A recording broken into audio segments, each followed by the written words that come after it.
Hey, what's up, everybody? Welcome to another live episode of How to Copy and Steal. Keeping, the train rolling. I'm trying to stay consistent.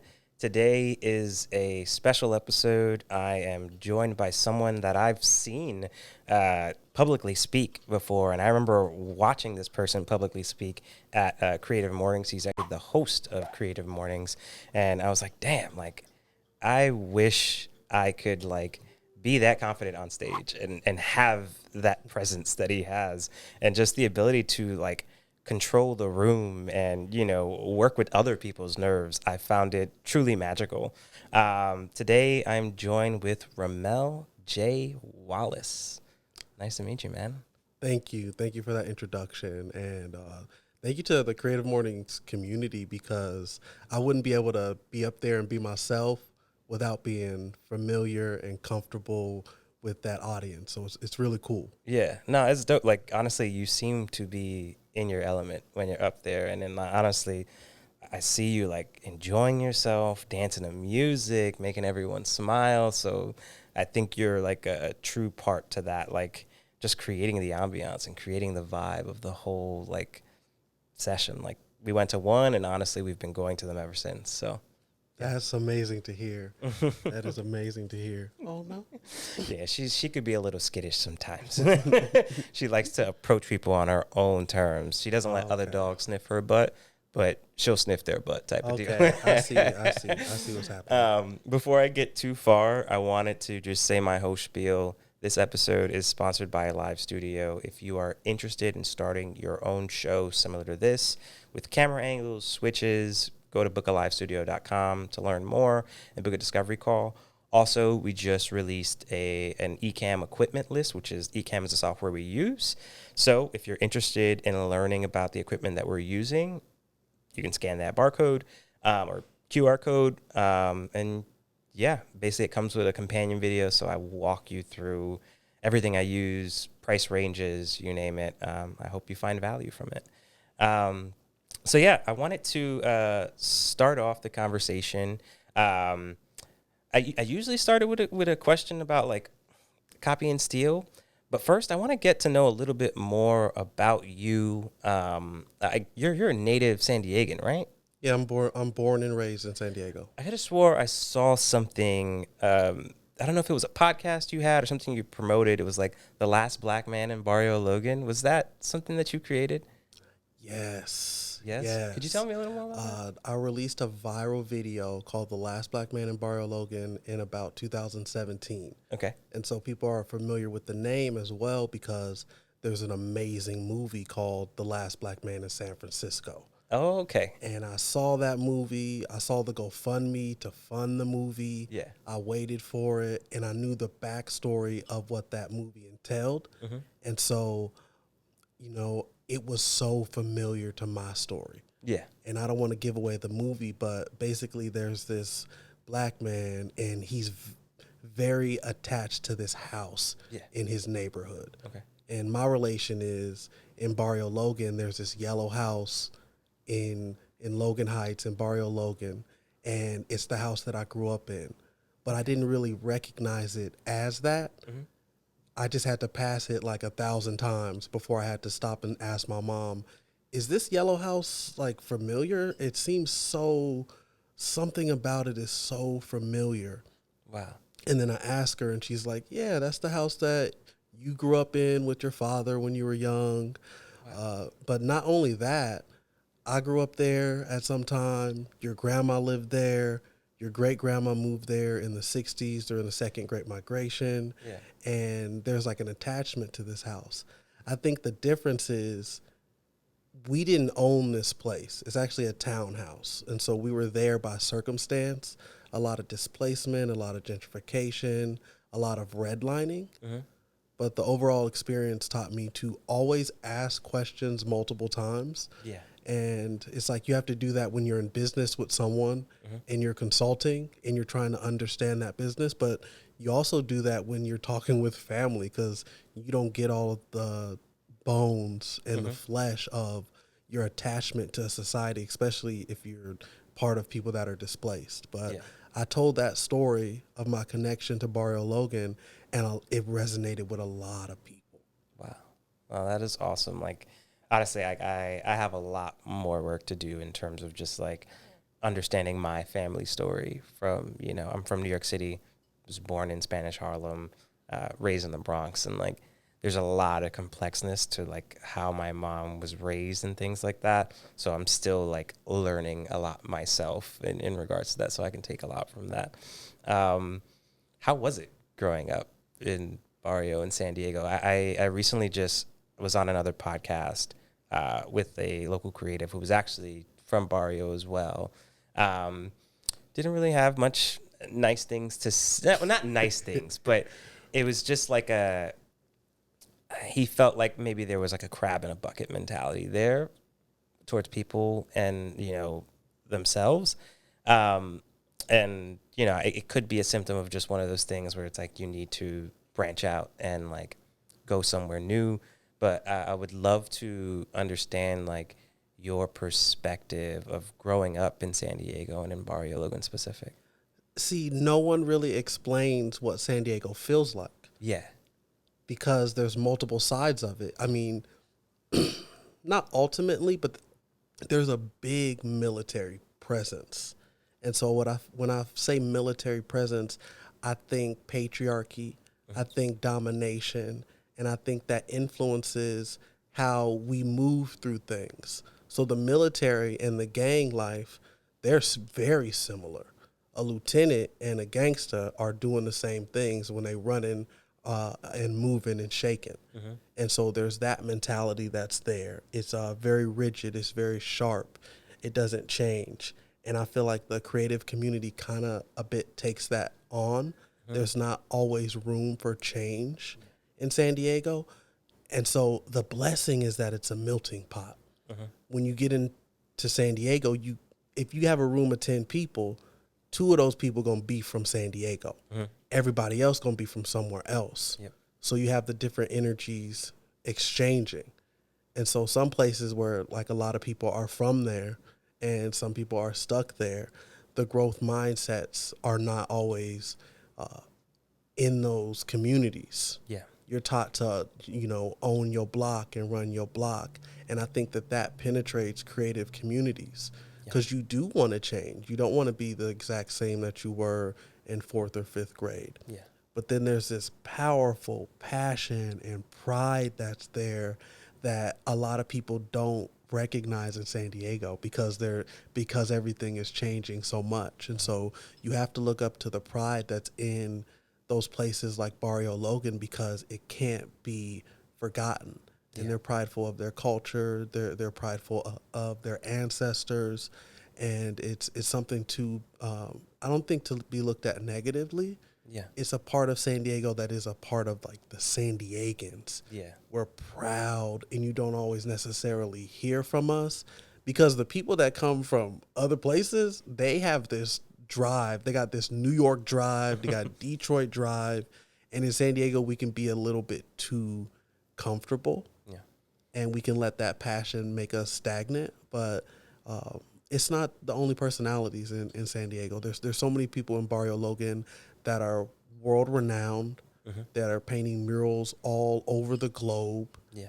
And, some people just might run into the same groups of people in Barrio, and you might not see the guy that's traveling the world, but then coming in Barrio. And so people just need to meet different types of people in San Diego and Barrio. That was my perspective when having the conversation with him, which is just like, honestly, from the outside looking in and coming in, like Barrio and specifically Barrio and Ocean Beach seem to be like neighborhoods here where like they pour into each other's cups, especially from like a creative perspective. Mm-hmm. Like every weekend Barrio is alive and you see small businesses out there just supporting each other, whether they're selling the same shit at each other. You get me? Like they're just supporting one another. And like we've had some past clients and friends of ours, and actually I've had her on Creative Mornings, Soloka Claudia. Oh Um, yeah, yeah, like she's Claudia and amazing. Manny, they're magical. Like they Mhm. are dope in their drive, and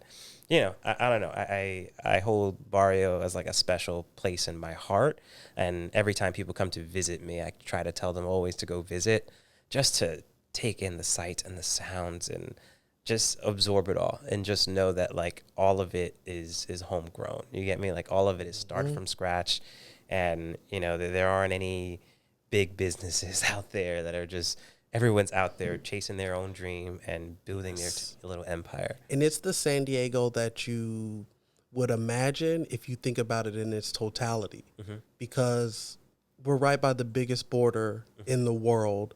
What, 120,000 people cross that border every single day. Yeah. But we have this reflection of San Diego as just beaches Hmm. and as just mostly white people. But that's not true. Yep. You go down to Barrio and you start to enter the South Bay, that's when you really start to see the border, the culture, the community, how they work together in the flesh. Like it's right there on the street, and Hmm. you don't always see that in different parts of San Diego. But Barrio's where you start to see the South Bay. Yeah, I agree. I agree. Um, so you are a man of just like many hats. You are involved in like a handful of projects, not only just Creative Mornings. I know you work for BAM. I know you also have your own company, the Holyfield Yeah. organization, right? Tell me a little bit more about that. I guess I'll start with the Holyfield. The Holyfield is an organization that focuses on identity and creativity, Hmm. and that can be for someone's personal brand or that can be for an organization's brand. Yeah. And so we approach it from a very humanistic way and really ask people, who are you? How can you present yourself? And how can you make a social impact with things? Hmm. And so we've connected a lot of artists with their first licensing deal or their first check from a company or help them get their first website, and same for organizations. Yeah. We can do it, we can make it look dope, and we can make it have an impact with the community. Is it just you, or is it like a team of people behind you as well? You know what? I had a team of people. Hmm. Right now, it's me and organizations that I collaborate with. Okay. And I really got that model working with the San Diego African American Museum of Fine Art. Okay. And so I'm on that board. I also dedicate a lot of time to them, help them with their website and everything. Yeah. And they move by collaborating with different organizations. Okay. And I feel like it's a really good model to follow. Yeah. And I feel like, being from places like Barrio, a lot of the communities just work like that automatically. Yeah. So I'm like, why not have an organization work off of collaborations? It's a lot easier. You learn so much from other people, and you're not so tied down to just being in one spot or one place. Yeah. That's awesome. Like from the outside looking in, like if I was to try to take on like all the things that you like have under your plate, like I feel like I'd be stretched in, but it seems like everything you do is very complementary of one another. Like from the hosting of Creative Mornings, I don't know what you do at BAM. Like, are you? What's your role there? I'm the senior community manager. Even And BAM is a PR and marketing company, okay, but specifically with venture backed companies okay, involved in technology. okay, And so we have all sorts of clients. And as the senior community manager, it's a branch of marketing. hmm, And your job is to create and facilitate events and build community within the organization okay. and also outside of the organization with different stakeholders and everything. Oh, And so you can't get away from admin no matter where you're going. So I also do a lot of admin work hmm, right now, like helping with the migration into another Google yeah, suite or Google Workspace now. And so I'm doing that at BAM. I'm learning a lot of things, whether it's about how to send an email, how to talk to a client, how to get funding, hmm, how to be really scrappy at a startup or small business. yeah. And so that's been amazing. That's awesome, and I'm sure that like falls down into like what you do at Holyfield and things like that, right? Yeah, I think the thread between everything is storytelling. Okay. everything, and one of the most important things to do is to learn how to tell your story. And then what you're doing, and what I love doing is allowing other people to tell their stories, and then also being able to interpret someone's story. So the video that's going to live off of this, you're helping me interpret my story in some type of way and elevating it and magnifying it. And these narratives that we have of ourselves, that we speak in our brain, our monologues, when we go out and have that dialogue or have that multi-log out there, it's extremely powerful. And the words that we say, the intention that we have behind it, the purpose that we hold, it penetrates other people's, like, people are digesting what you're putting out into the world, into the internet, into the ether, and that attracts people so much. So I'm so into the mysticism, the technology of telling my stories in different platforms, and I wouldn't be able to do it the way that I do without technology. Yeah. God damn, man. I love the way that you are able to get your thoughts across, like through just verbal communication. Like, there's a way to the way that you speak that it's just very, like, I don't know, like it's very therapeutic. And I don't know, it seems like it's something that just comes second nature to you. Like, as I'm listening to you now, like, I'm just hearing back your podcast. And the Holyfield does have its own podcast, which we want to show up here on the screen. But it's very therapeutic, and like there's music to it. There's like, I want to ask, like, where do you get that from? Like, is that like family? Because like the whole shtick with like How to Copy and Steal is like there's no such thing as an original idea, and we're inspired by something. You get me? Like, we all stand on the shoulders of giants, and I want to know, like, what are your inspirations that like allow you to express yourself in this beautiful, like, storytelling way? I mean, the first thing that I want to say is I want to break the third wall of, me not being studied in certain things. I've read books about communication. I work at a place that focuses on storytelling. I know that communication is 90% nonverbal. So the tone that we're speaking in, the speed that we're speaking in, the intention and how much we actually believe what we're saying, the experiences that we have behind what we're saying are all extremely important. And so, I've taken the voiceover classes where you learn that, I was doing mouth stretches before I came into this. That's dope. And I've learned that if you eat an apple, it gets a green apple. It gets rid of that saliva sound when you go and record. And so Got some green apples. yeah, the green apples are good for that if ever that happens to you. And so the knowledge that you have, which I've learned from hip hop, knowledge is the thing that's going to make you confident when you step into these rooms and these realms. And I've always loved knowledge. I grew up with a stepfather that is always in his den studying. Yeah. And to talk about family, yeah, growing up with a black mother that would try to explain certain things to me. Love has led to a lot of the way that I communicate. Yeah. And that's why I say there's this big human approach to all these things, whether it's corporate work or communications or building community. There's this big humanistic aspect that I feel like is left out of the conversation. Yeah. And so I kind of want to Oprah this world of things. Like it ain't been Oprah'd all the way. Yeah.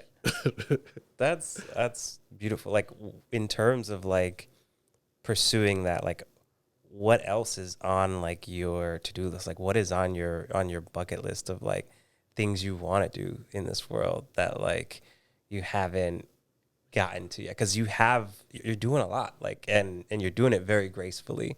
Thank you. So like, what else does Ramel J. Wallace want to do and work on? Well, I got really lucky this year. This has been a really phenomenal year for me. Just thank my mama, thank the ether, thank everybody, my family, community, Creative Mornings, BAM, the Holyfield, Yeah. you, Chris, in this podcast. I want to see what gets the best feedback, and then look at this year and say, what do people want? Yeah. I didn't mention it before, but I have a background of about 15 years in music. I can, I like, I can almost tell just by like the production quality of your podcast. Like, it is very engaging. The song selections are very complimentary. Thank you. Honestly, it's a true joy to listen to. If anyone hasn't listened to it already, like, it's one of those things where it's like, sometimes people tell you like, oh yeah, go listen to my podcast, and you're like, man, I don't want to dedicate a whole hour to you. Like, what do you, I don't got the time for that. But this is like, they're little bite-sized treats. And Yeah, it's a little you bite-sized. yeah, like, I was listening to one, and it hit me. It was just like, you were saying, like, if you're meditating and thinking about the future, then you're not meditating. Oh, Like, yeah, I Ella was like, Watts said whoa, that. shit. Yeah. Like, Yeah, and I've been there, and that's how I try to approach my creativity. So it's kind of hard to, but I have to, look at the future of what it's going to be and what I want to do. But meditating and having that be part of my creative process. They would always say, if you're running late for meditation, don't be all worried and everything. Yeah. Then you get into meditation, you're like, oh my God, I'm late and this, and then your eyes are closed, but you're not even meditating. You're over Yeah. there worried about what happened. It's just like, be present and the things will come. yeah. So a lot of it is like the thinking without thinking, like the Blink book, and a lot of Eastern Blink philosophy. book? What do you mean? Blink, what is it? I think Malcolm Gladwell wrote the book Blink, and it's a psychology book, and it basically says you will know the mind knows, the body knows, really the body knows, and so try not to judge people because your body's already doing it. You don't even have to think about it. Your body's already doing it, and so you want to try to control it, and so it happens at a blink of an eye. Okay. You're already doing it. So it's like you already know your mind is trying to catch up to what your body has experienced. Yeah. And but it's a way to think about things. Like the acceptance and I would say surrender of that you're thinking without thinking allows you to approach sales better, allows you to approach conversations better, and allows you not to assume anything about people. Yeah. Because that could just go on forever. Yeah. That's been one of the biggest lessons that I'm actively still trying to learn. Just like, stop putting expectations on things. Stop putting expectations on people, because you're only going to let yourself down. You know what I mean? And it's hard. I'm not going to lie. Coming from New York City and just, it's a different vibe out there. And there's still a lot that I'm still learning as I'm out here. And like, I'm trying to get more into like, just bringing my value to others, and the fact that like I know how to do all of this here. Oh, this nice. This is nice too. Thank you. Like, honestly, that means a lot, because I don't come from this world. Like, before I was doing this, like I started doing this during the pandemic, and before this I was doing UX and UI, product design stuff, and in New York City, in that startup world where it was just like very go, and like, partner that coming from New York City, where like if someone drops $1, like they're stepping on it. They're like, what dollar? What do you mean? I ain't see no dollar. This is my dollar. Like, I've seen it happen so many times. You get me? And like I think it's beautiful to know that there are people in San Diego like yourself that are, you wear your heart on your sleeve, and you're kind of just guided by morals that just want to see everyone else do better. You get me? So I thank you for that. I definitely, that was very apparent in just seeing the way you operated and the way you speak. And after listening to your podcast, like, I believe it even more. You get me? And the podcast is about the senses. And there's this weird thing that happened that people got really interested. First off, everybody discovered something new about themselves during the pandemic. And so my creative thing that I ended up discovering is I had this bit of aphantasia. Okay. What do you mean by saying that, aphantasia? Aphantasia is like there's a blindness in the mind's eye. Okay. So a lot of people don't know they don't even know what that is. Yeah. And so I always go into cure, like, let me find a way how to cure this. Let me get really into discovering what the senses and feeling and visualizing is. And so the podcast is kind of this yearn to try to cure the aphantasia. And I really got this because I just listened to this podcast called Aphantasia Experiments, where she's trying to cure hers. But mine was like a soft launch into getting deeper into that conversation. Yeah. And so a lot of the things that I do, they're these healing modalities. And so really, for me, it's like the action of it, like the behavior change of, you know what, let me try to figure something out, fuels the creativity. Okay. And so I was on a podcast not that long ago, and I was like, wait, no, I'm not being understood. I'm not saying that creativity is healing me. I'm saying behavior is what heals me. And creativity can spout out of that. It's this byproduct of me giving myself joy and seeing possibility in behavior change. Yeah. Wow. That was dope. Like, what is like your creative process when approaching these episodes? Like, are you like going through all of the senses? Like, how do you take that on? I look at the senses. I use ChatGPT. I put my ideas out there. My background in music makes me look at the words of a sense, for example, taste, and break it down into what it could mean metaphorically. So taste will be how you literally taste things, but then taste is also a style and how you communicate how you feel. Okay. And so aligning these two concepts towards the senses that you wouldn't normally do. And that is what a lot of creativity is, and a lot of rapping and writing is you have two concepts that are different, and you're trying to find a way to relate them, to break down creativity in these simple forms where it's not this big giant living in the jungle. It's like, oh, how can I relate two concepts together? Let's just think of creativity as that simple. Two concepts that are not connected. Let's see what we could do. That's dope. Like, that reminds me of something that my professor said, and I don't know if I'm like understanding it correctly, but like he would always say, like, if you want to understand like design and like be able to design, like, you have to surround yourself with good design and kind of just like, take those ideas and make them your own, and hence the good artists copy, great artists steal type of deal. Oh, yeah. Oh, gosh. Yeah, to get into those parts, the copy and steal parts. Yeah. There's a little bit of Baptist priest in my style. There is design in my style. When I'm looking at the podcast, I'm very much in that mode of, communication is 90% nonverbal. So how can I make this sound good? How can I pick a instrumental in the background that doesn't, overlap too much with the vocals? How can I make it concise? Yeah. Take that PR background and say, let's make it concise and clear so anybody can understand it. Look at human design in society, and I'm like, oh my God, I barely have time for anything. Let me make it bite size. Yeah. Let me look at my mentor. Frank Luna is really my mentor in video, and he's been preaching bite-sized content for the past 10 years, and I remember not getting it 10 years ago. Yeah. I'm like, why would anybody want to watch a video that is 10 seconds long? Yeah. That makes no sense. Now, 10 years later, this is how we digest information. Yeah.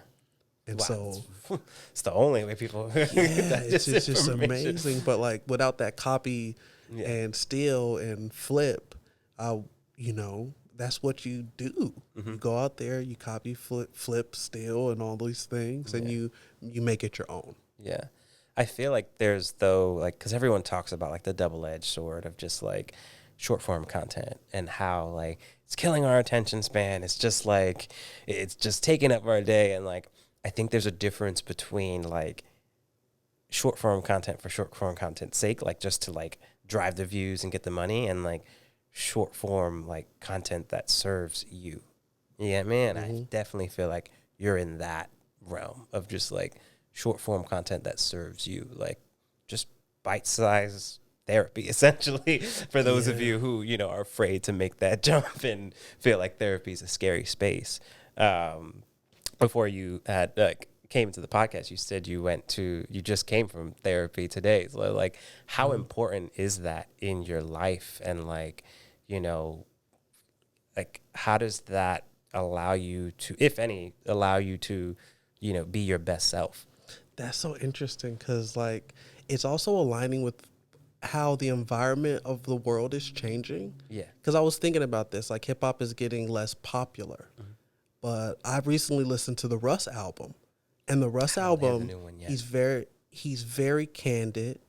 You could tell that he went to therapy. And how people talk when they have gone to therapy is they're very mindful of their words.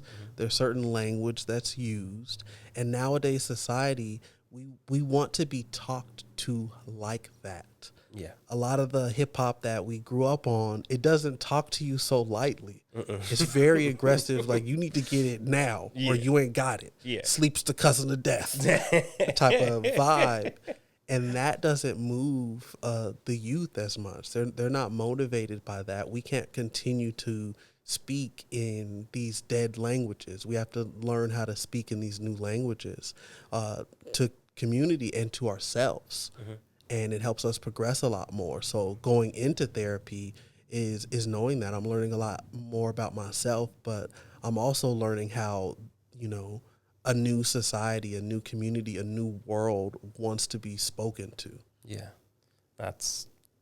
I love that. Like, I don't know, like, everyone like says, like, you know, kids are more disconnected than ever, and just like, but they also fail to realize, like, they're more connected than ever. Like, just because a kid is like tuning you out on their phone 10 times or more likely than not, like, they're chatting with like 5 different people and, you know, connecting the dots, and they're just doing it at such a high level that it's disconnected from you. And like, have you ever seen like it's like this meme where it's like people on the subway and they're all looking at their phones, but then there's like a shot from like the 1950s where everyone's dug in their newspapers. Like, you get me? Like, how far have we really, you know, come?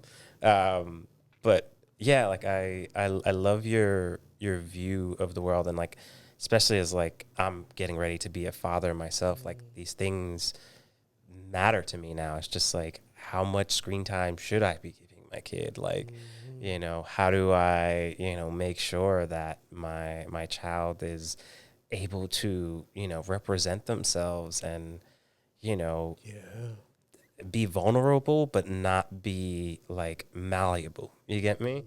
Yeah, that's a big one. That's a big one, especially wanting to become a father or becoming a father. Yeah. Like, what does that look like? And that's why I feel like there's still people now that don't use the internet.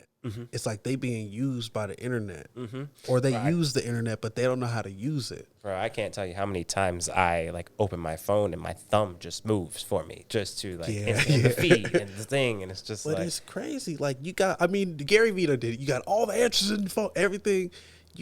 Even at my job, if I don't know something, I'm going to the internet. I'm asking ChatGPT. I'm being scrappy. I'm gonna figure it out. Sometimes I wonder, I can't even believe anybody asked me a question, because I'm just going to ask the internet and then I'm going to get back to you. yeah. And in that sense of like, how do you search for things on the internet? How do you find the answers that you want?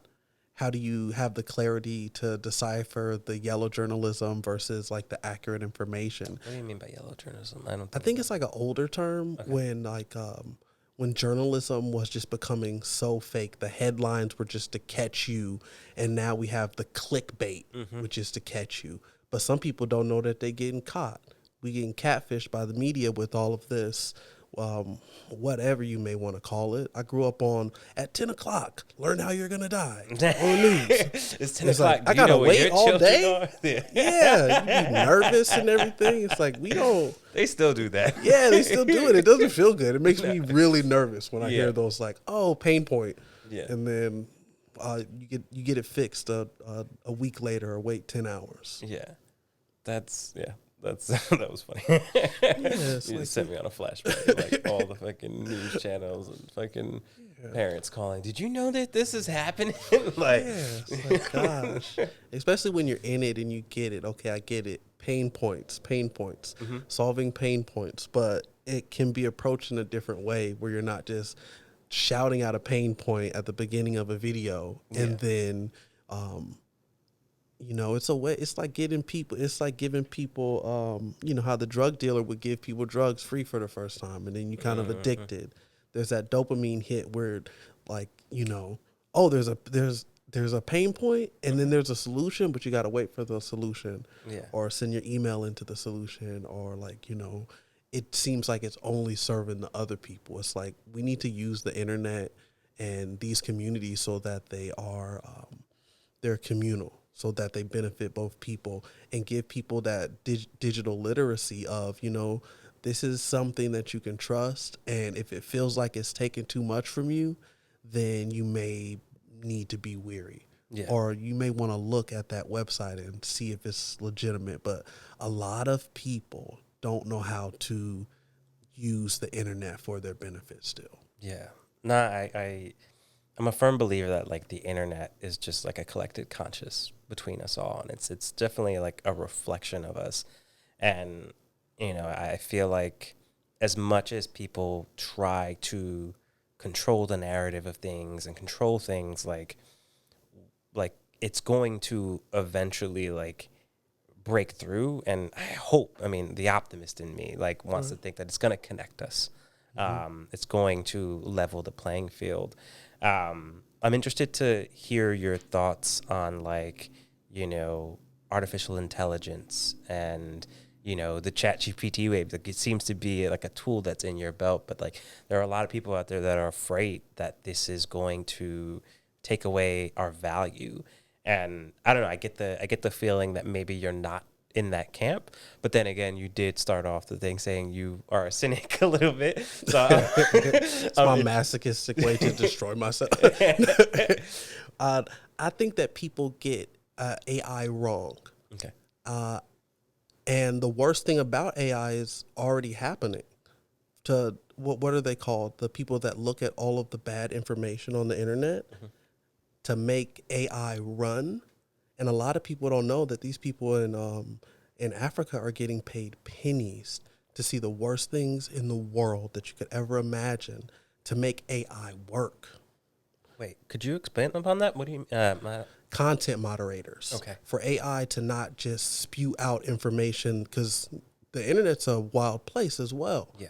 So if you didn't have content moderators, even on Facebook, on any of the social platforms, they wouldn't work how they needed to work so that the content was clean and it's you could watch it at work. Yeah. Same for AI. And so OpenAI was working with this company called Sama, or used to be called Sama Source. And so they were using a lot of that labor down in Africa.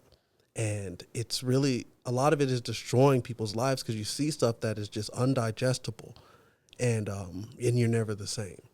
Wow. And so when people talk about AI and the things that they don't like, I'm like, it's already happening because it's capitalism, it's patriarchy, it's extract and destroy. And so this is just another thing that's on top of that.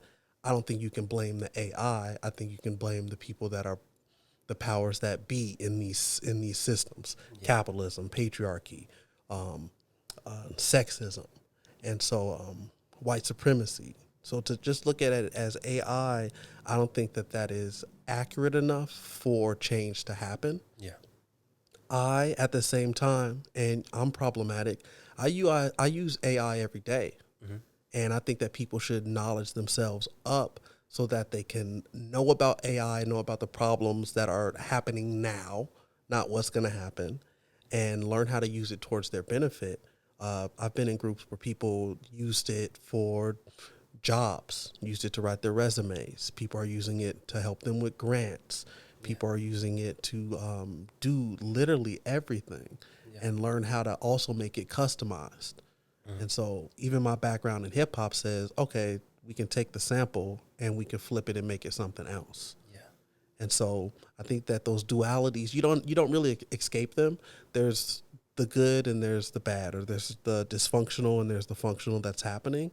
And I think that is there's that's happening with AI. But I feel like people have it wrong where they're like, "Oh, this is wrong with AI." It's like, no, do you really know what's wrong with it? This content moderation is wild. Yeah. That's so like by this content like moderation, are you saying like these things are being generated by people who are creating or who are creating using AI, or is this like AI doing it itself and like injecting itself into social No, media you and it's being can't get rid of people.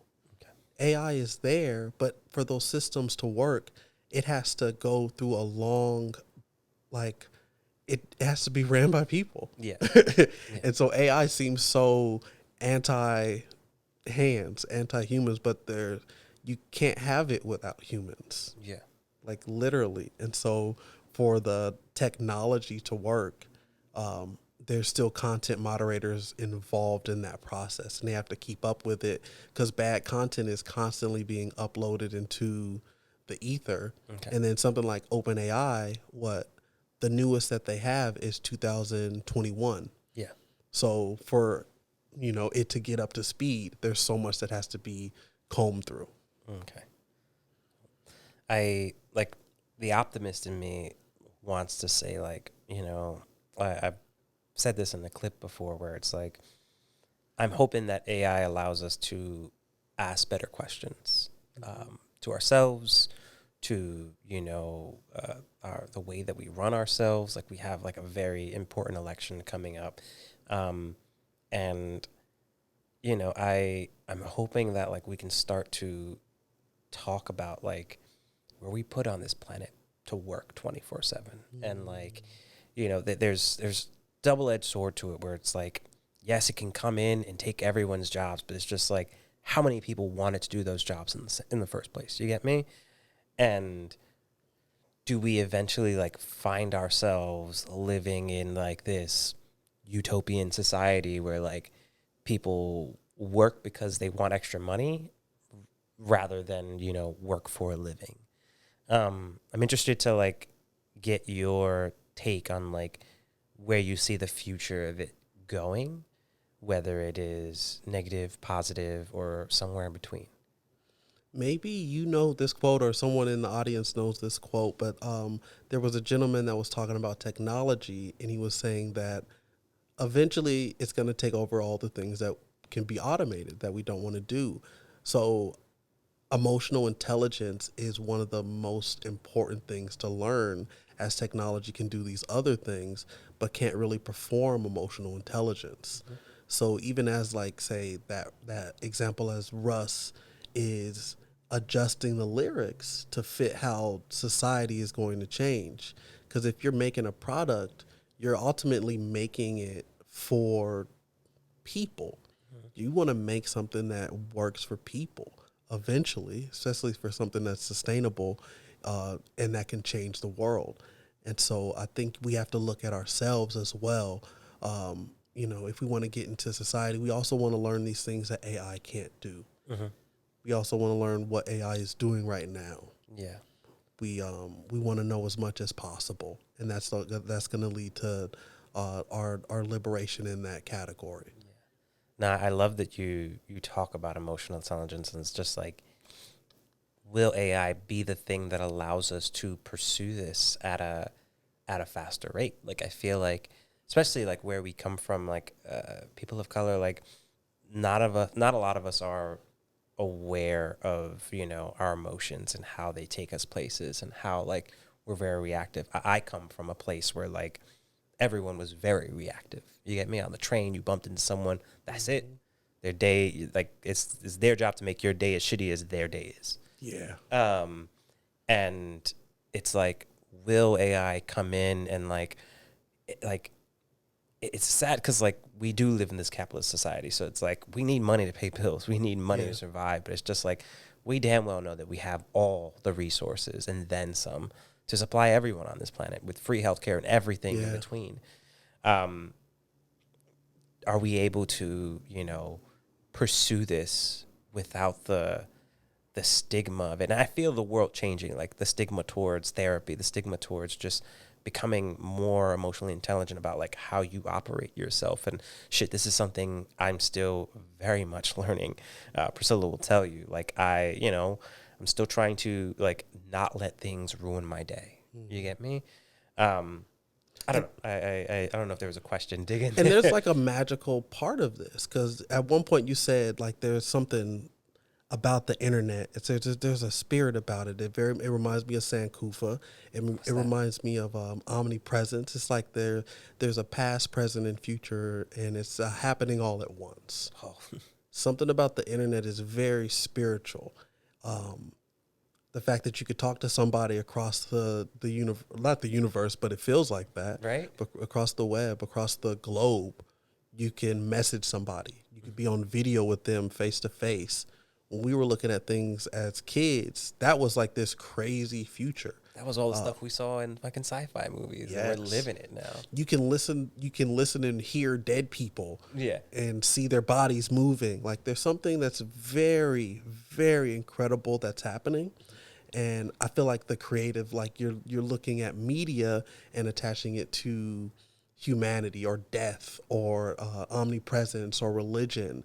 That's like an example of creativity, because you have these two concepts that people don't normally attach, and you're attaching them to each other. And so I'm looking at my historical context, my background, how Black people have historically looked at our ancestors, and I'm applying that to technology. And that's my perspective, and it brings a different value of the self, which everybody has. Everybody has this extreme value of self experience that if they bring that to a room, whether that's a boardroom or a community conversation, people are so valuable. Mm-hmm. And people tell me things that are incredible all the time. I'm copying, stealing all the time. A lot of times, if I'm saying something that sounds really cool, maybe my mom told me. If I'm hosting at Creative Mornings, the team at Creative Mornings, right now is Kelly, it's Max, it's Stacy doing incredible things.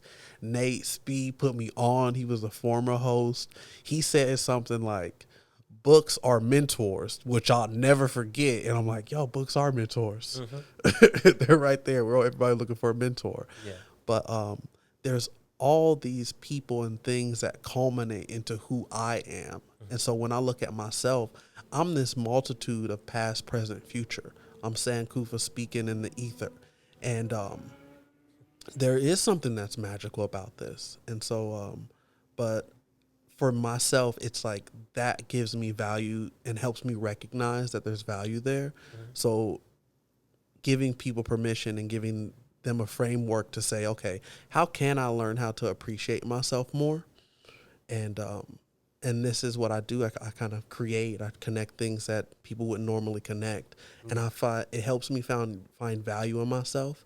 And I hope that it helps other people find that framework that helps them find value in themselves. Yeah, no, I agree. Like because the cynics will tell you like there's no such thing as creativity anymore, as like this thing starts to take over. And it's just like, I don't know. I just feel like there's something we can do that like it can't. Does it have the ability to learn it? Yes, of course, all day.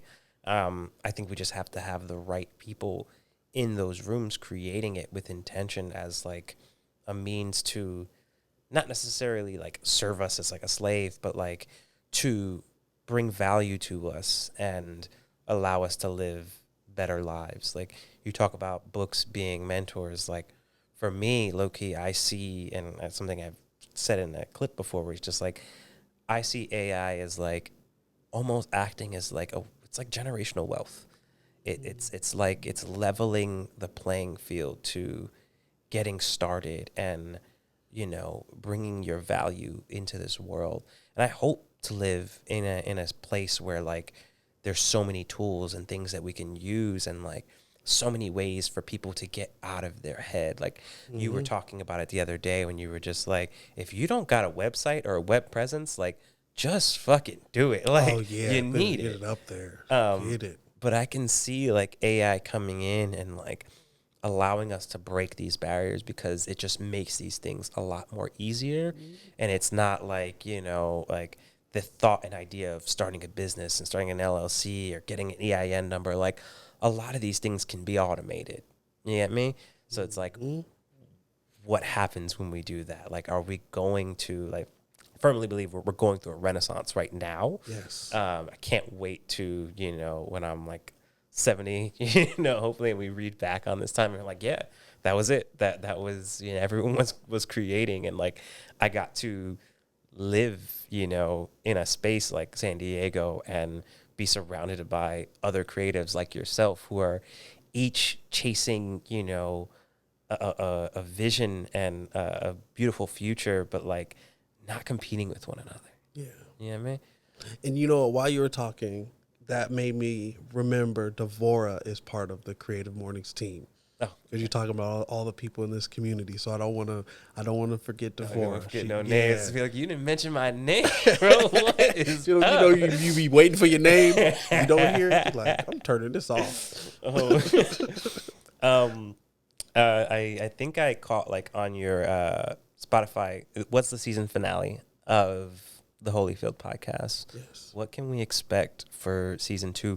And I only, when I was searching for the link, I was only seeing the audio podcast. Is it a video podcast as well? No video. Okay. No video. I wanted to say, let me start off with these bite-sized ideas, see what bites, and then move on from there. Okay. And so I don't really have a timeline of when the next one is going to come out, probably this year. Mm-hmm. And I just dropped the whole season at once. So you can listen when you listen. I just dropped the whole first season mostly at once. I had a couple problems. But the next season is going to get into other artists. And I really want to understand how people think through the senses. So get entrepreneurs, creatives on there, have them talk about the senses that relate to their creativity. So maybe if it's a photographer, they talk about sight and how that has influenced them. Mm-hmm. And for my brain, that really helps me understand how they see things. Yeah. And so there might be an artist that that does massage, they do healing. I want to know, what are they? How does that feel? What are they seeing? And and everyone always talks about like you got knots, and I'm just like, I don't know what the fuck a knot's supposed to feel like. Yeah, like you gotta see it. It's because they see it. It's so interesting to me. They see what is it called? The fascia. The fascia is like all over the body, and they're like, yeah, your fascia is tight and everything. I didn't even know I had fascia. Yeah. I'm probably not even saying that right. Am I saying that right over here? I have no idea. No, that is awesome. I would love to, whenever you feel like you want to dabble into video, I would love to put our heads together and figure out like how I could help you achieve that in regards to like bringing these bite-sized, honestly, you're talking about the senses, and like I would love to see, like, I love your creativity towards just the audio base of it, and like there's so much thought to it, and I want to continue to see you grow, but like I would love to see like let your mind loose on like another medium of just like what can you also do on top of sound to like further encompass those senses and tell your story and tell other people's stories. So whenever you're ready, like I would definitely love to. There's a lot to play with there. I would love to, because I had reached out like, what could we, because I like to plant the seeds and then say, okay, what could happen? Yeah. Because you never know when it's going to happen. Yeah. I'm excited. Yes. Definitely. Let's stay connected for that. Is there anything you think I should have asked you that I didn't ask you? I never know. I'm still, and I'm always in that discovery stage of what are people interested in, whether it's like Creative Mornings, which I guess I should explain what Creative Mornings is. Yeah, please do. Yeah, we just brushed over it, but like it's the biggest breakfast lecture series in the world. Make people like morning. Yes, I'm a morning person. I switched. I was staying up too late. I'm there in the morning, and so it's every last Friday of the month, and it's global.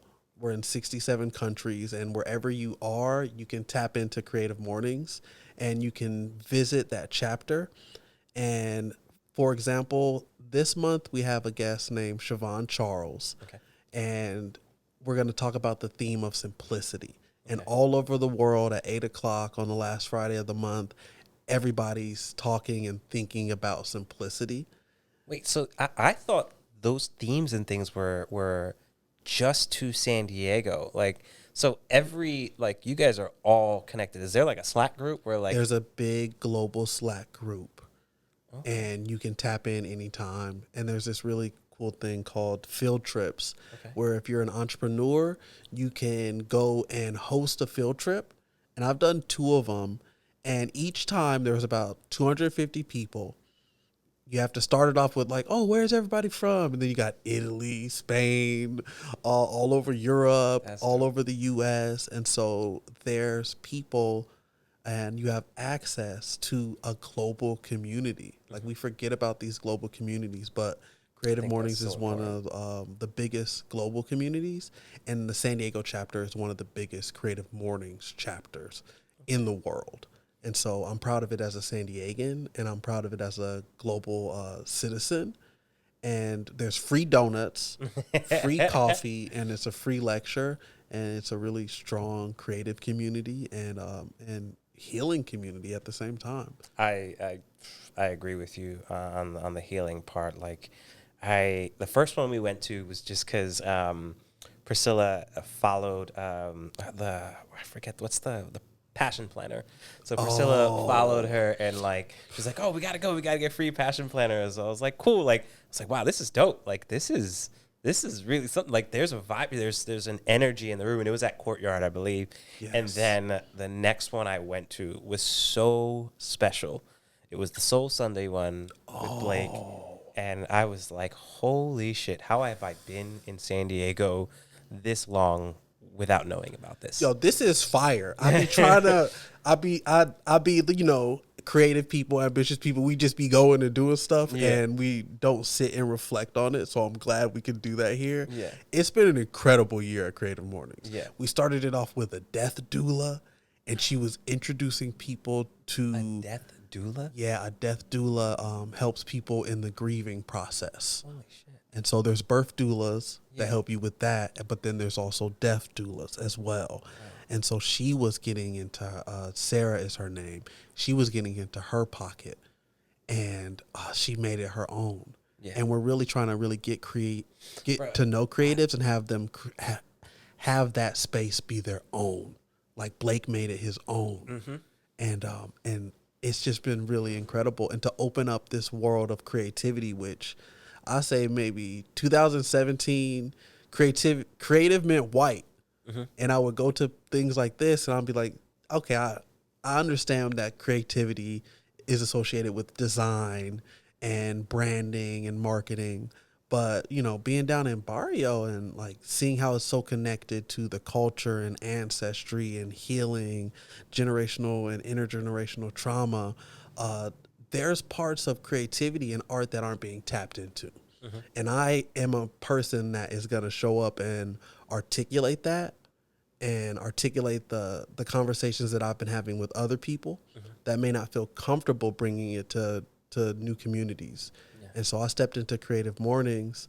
Thank God to Nate, and I said, you know what, it could be different. Like, we can include healing people, we can include people that are involved in different mediums where it's not just design, but let's expand what creativity can be. No, you're definitely leading the charge on that. Like, I've seen you guys transform, like, at least the main space, which is like in the library, like their little auditorium, like doing the little things, like fucking the treasure hunt the other day, like just like really like allowing someone to just like come represent themselves from the little details to like a treasure chest on the stage to like Yes. people getting maps and like getting gold coins, like is just truly creative. And I appreciate you guys for like being a shining beacon of creativity and just like bringing value to others and allowing others to bring value to one another That's what and it network. is.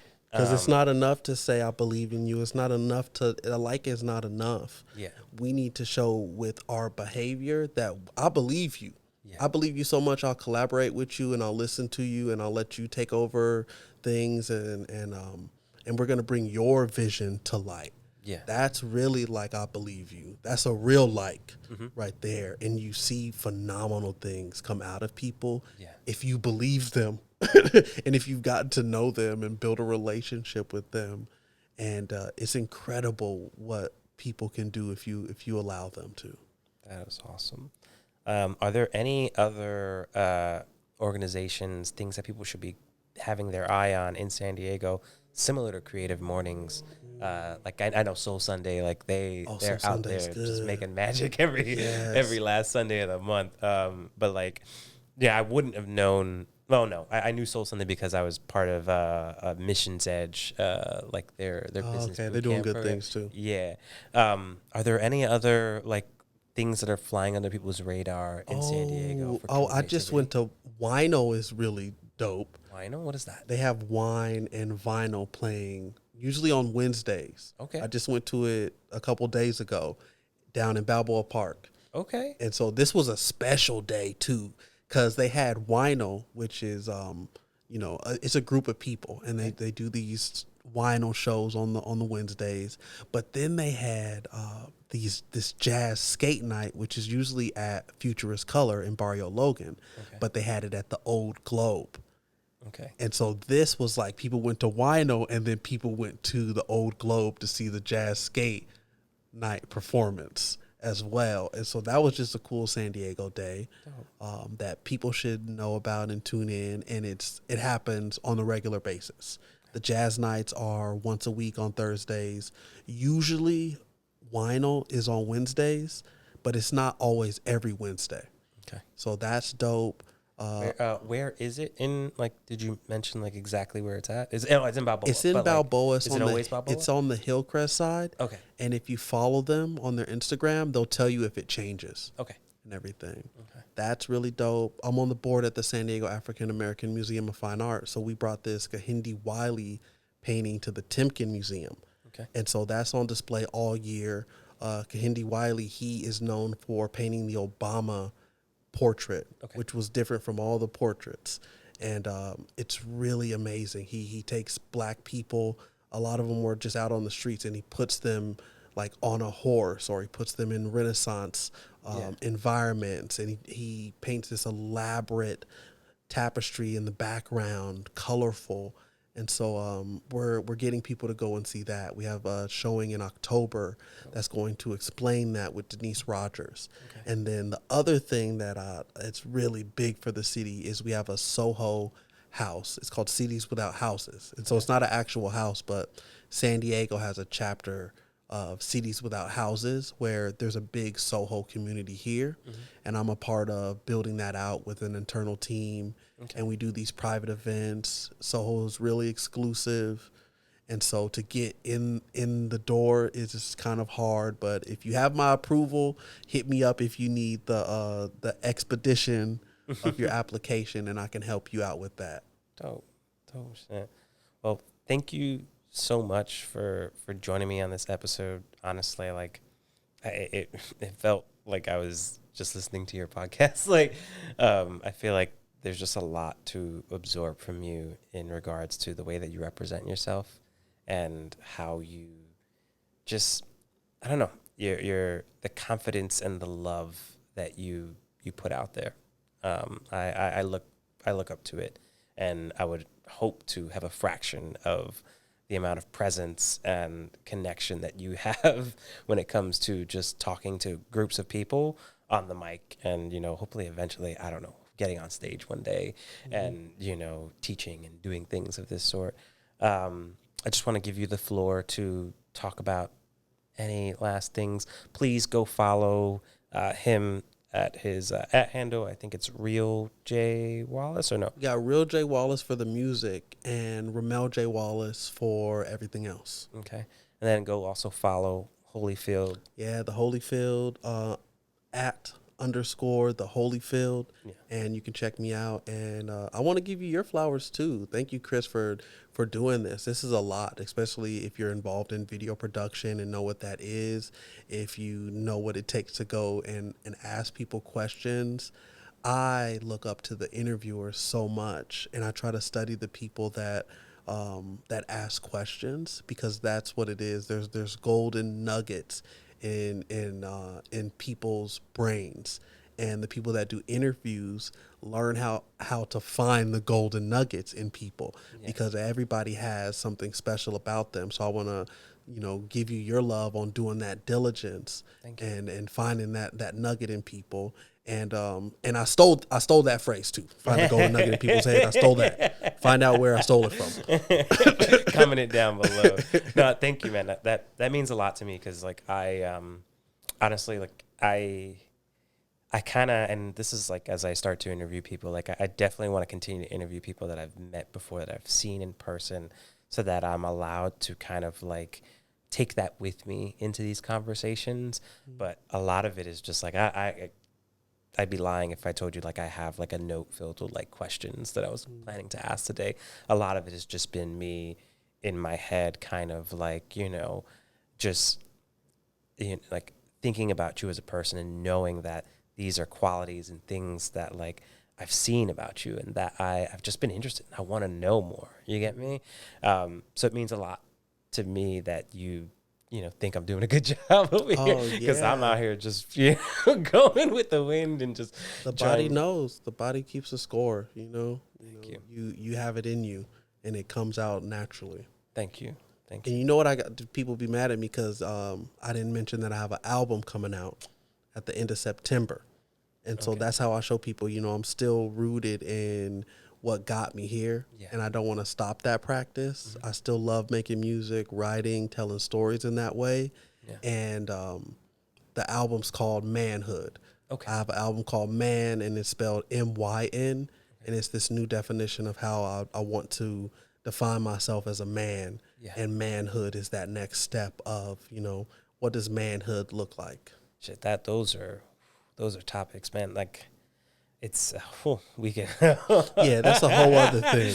That's a whole other thing. I'm gonna have to get you on to talk again when that comes out, so that we can go into that, because I definitely I have my thoughts on it, and like being raised by a father who is just very loving and very like his love language is very much touch and affection, and like growing up in a world like the Bronx and being surrounded by so much of what's perceived to be manhood that is not that. And I don't know if you watch a podcast. I watch this podcast called Man Enough. It's on YouTube. And honestly, I think they do a beautiful job of just expanding on like what it means to be a man. So I would definitely love to have you back on, or even just go on Holyfield and like talk about that as well. Like if you want to like do an episode of Holyfield here, like a special video only episode, we can talk about that and talk about your let's do that, because I definitely can talk about that for days, and just like what it means to be a so-called man in today's world. And it's going to be something that's going to hit home with me, because as I have this child, we're having a little boy. So it's just like, these are things I'm thinking about in terms of just like, I want my child to just be a human first and bring their value to the world. And yeah, like, right. It's that deep. It is that deep. Yeah. It is. So yeah, thank you everybody for watching this episode of How to Copy and Steal. Again, this episode is sponsored by a live studio. If you are looking to start a show like what you see here with the camera switches, graphics, and more, go to bookalivestudio.com, book a discovery call. Also, if you're interested in any of the equipment that I'm using to make this show come to life, download the free equipment guide, PDF. I think the website's also there, and the QR code is down there. Thank you so much, Ramel, again, for joining me on this podcast. Thank you, and Chris. I hope to do this again sometime. Absolutely. Awesome.